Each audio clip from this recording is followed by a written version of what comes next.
নমস্কার বন্ধুগণ, সবাই কেমন আছেন? টক মিষ্টি রাকেশ কিচেনে আপনাদের আবারও সুস্বাগতম। তো দেখুন, এখানে আমি অনেকগুলি বেগুনের পিস করে নিয়েছি। তো আপনারা ভাবছেন নিশ্চয়ই এটা তো ভাজার পিস, এটা দিয়ে আবার কি নতুন কিছু দেখাবে। তো নতুন তেমন কিছু নয়, কিন্তু একটু অন্যরকম, তাই ভাবলাম আপনাদের সঙ্গে শেয়ার করি। তো দেখুন, আমি এখানে 6 পিস বেগুন পিস করে কেটে নিয়েছি। এটা একটু অন্যরকম করে ভাজবো। আর একটা বোল নিয়ে নিয়েছি স্টিলে, তার মধ্যে আমি দেখুন 2 চামচ চালের গুঁড়ো দিচ্ছি। আর এটা আমার আতপ চালের গুঁড়ো ছিল, ভীষণ সুন্দর গন্ধ বেরোচ্ছে। আর এর মধ্যে একটু দিয়ে দিলাম নুন, একটু হলুদ, আর একটু লঙ্কা গুঁড়ো, আর একটু গোলমরিচের গুঁড়ো দিয়ে এটাকে ভালো করে একটু মিক্সড করে নিচ্ছি।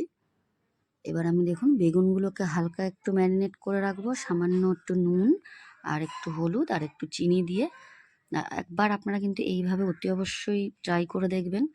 রোজ রকম একরকম প্লেন বেগুন ভাজার থেকে একটু এরকম করলে কিন্তু ভীষণ সুন্দর হয় খেতে। তো দেখুন, এটা আমার বেগুনটা ম্যারিনেট হয়ে গেছে।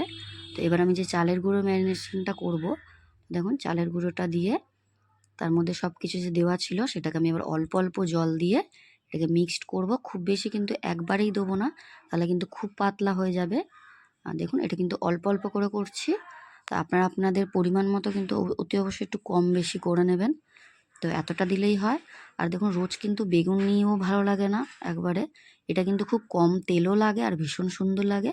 এর মধ্যে আমি একটু দেখুন ধনেপাতা কুচি দিয়ে নিচ্ছি, এতে খেতে আরও বেশি সুস্বাদু হয়ে যাবে। দেখুন, এটা আমি পুরোপুরি রেডি করে নিলাম। ঠিক এতটাই ঘনত্ব ব্যাটার রাখতে হবে। এবার আমি বেগুনগুলোকে ঠিক এইভাবে দেব। দেখুন কত সুন্দরভাবে আমি কিন্তু এগুলো দিয়ে নিয়েছি। তো এইভাবেই ছাড়বো। তো তার আগে আমি একটা প্যান গরম করে নিলাম, আর দেখুন খুবই অল্প পরিমাণে আমি তেল দিচ্ছি। এটাতেই কিন্তু আমি সব কটা বেগুন ভাজবো। দেখুন, বেশি কিন্তু তেল লাগবেই না। তেলটা আমার গরম হয়ে গিয়েছে। এবার আমি বেগুনগুলো যে কোট করে রেখেছিলাম সেগুলোকে ছেড়ে দিচ্ছি। দেখুন, এগুলো কিন্তু খুব কম আঁচে ভাজতে হবে। একটু এদিক ওদিক করে একটু সময় নিয়ে করতে হবে, তাহলে ভিতরেও সেদ্ধ হবে আর বাইরেও বেশ মচমচে হবে। ভীষণ সুন্দর খেতে এরকম বেগুন ভাজা। ডালের পাতে বা শুধু ভাতেও কিন্তু খাওয়া হয়ে যায়। দেখুন, আমি কিন্তু একদম লো আঁচে রেখেছি, সেটা আমি দেখিয়ে দিলাম। তো এই লো আঁচে একটু সময় ধরে ভাজবো। তো এটা অলমোস্ট হয়ে গিয়েছে, দেখুন গোল্ডেন কালার হয়ে গিয়েছে। দেখুন কত সুন্দর মচমচেও কিন্তু হয়ে গিয়েছে। তো এবার আমি তুলে নিচ্ছি। একে একে এবারে সব কটাকে তুলে নেব। আর আমার ভিডিও যদি আপনাদের ভালো লাগে, অতি অবশ্যই লাইক কমেন্ট শেয়ার একটা সাবস্ক্রাইব করে দেবেন প্লিজ। আর অতি অবশ্যই এই রেসিপিটা আপনারা একবার বাড়িতে ট্রাই করবেন। দেখুন, একে একে আমি কিন্তু আরও যেগুলো ছিল সেগুলোও ভেজে নিলাম।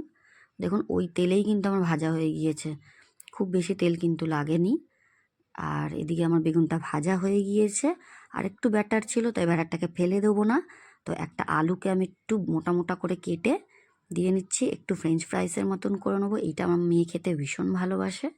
দেখুন, এটাকেও কিন্তু একদম হালকা আছে ভেজে নেবো সময় ধরে, এবং এটাও ভীষণ মচমচে ভীষণ সুন্দর খেতে হয়।